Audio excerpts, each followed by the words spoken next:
the use of cinnamon to help treat diabetes remains controversial.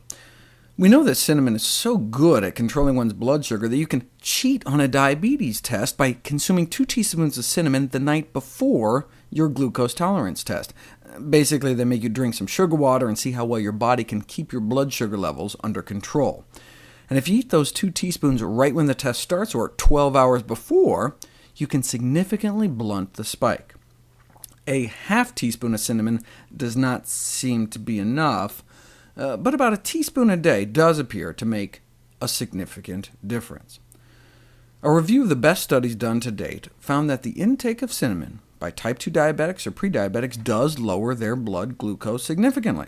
So what's the controversy? Well, as I described before, cassia cinnamon, also known as Chinese cinnamon, or probably what you're getting at the store if it just says cinnamon, contains a compound called coumarin, which may be toxic to the liver in high enough doses. Originally, the concern was mainly for kids during Christmas time, where they might get an above-average exposure, but more recently some researchers suggested that kids just sprinkling some cassia cinnamon on their oatmeal a few times a week might exceed the recommended safety limit. The bold values here are above the recommended upper limit. For little kids, just a quarter teaspoon of cinnamon a few times a week may be too much, and if you're eating that cinnamon-sprinkled oatmeal more than every day, even adults can bump up against the limit. So a teaspoon a day of cassia cinnamon might be too much for anyone. But look, no problem. Just switch from cassia cinnamon to Ceylon cinnamon, and you can get the benefits without the potential risks, right? Well, without the risks, yes, but we're not sure about the benefits. Nearly all the studies showing blood sugar benefits of cinnamon were done on cassia. We've just assumed that the same would apply for the safer cinnamon Ceylon, but only recently was it put to the test.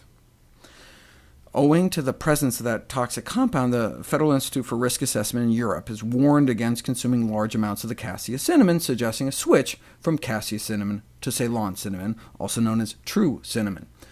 But we didn't know whether or not the true cinnamon had similar benefits until now. We saw that nice blunting of blood sugar levels in response to cassia cinnamon, but in response to Ceylon cinnamon, nothing. Bummer. Right? In fact, they're thinking, maybe that potentially toxic coumarin stuff was the active ingredient in the cassia cinnamon all along. So, take out the toxin, you take out the benefit.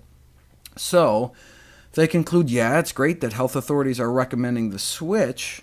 However, the positive effects seen with cassia could then be lost. So, should we give up on going out of our way to add cinnamon to our diet? No, I think it's still a good idea to shoot for about a teaspoon of cinnamon of Ceylon cinnamon a day, since there's a bunch of other benefits linked to cinnamon besides just blood sugar control, not the least of which is its potent antioxidant content. In fact, one of the cheapest food sources of antioxidants, beating out cloves and coming in just under purple cabbage. But cinnamon can no longer be considered a safe and effective treatment for diabetes. Either you're using cassia cinnamon and it's effective but may not be safe, or using Ceylon cinnamon, which is safe but does not appear effective. But look, even the cassia cinnamon only brought down blood sugars modestly. In other words, only as good as the leading diabetes drug in the world, metformin, sold as glucophage. Yeah, it may work as good as the leading drug, but that's not saying much. The best way to treat diabetes is to attempt to cure it completely, reversing diabetes with a healthy diet.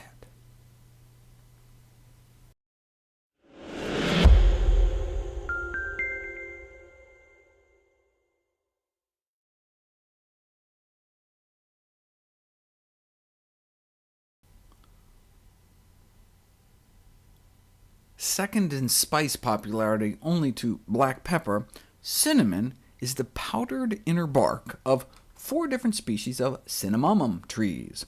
There's Vietnamese cinnamon, Chinese cinnamon, Indonesian, and Ceylon. A recent review raised concerns about one of them because of a compound called coumarin, which new human data suggests may be toxic to the liver. It's been banned as a food additive, but still can be found naturally in Chinese cinnamon, also known as cassia cinnamon. It is not found in significant amounts in so-called true cinnamon, Ceylon cinnamon, and we don't have enough data on the other two. Now, these traffic lights are not for recreational users. These are only for people going out of their way to add like a teaspoon or more to their daily diet, which ideally should be everyone, since it appears so health-promoting.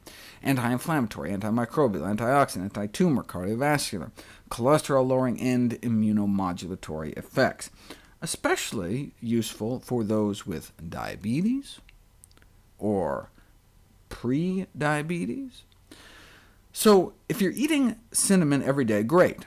Just make sure it's the right kind. In the UK, if it's a cinnamon, then it's Ceylon cinnamon.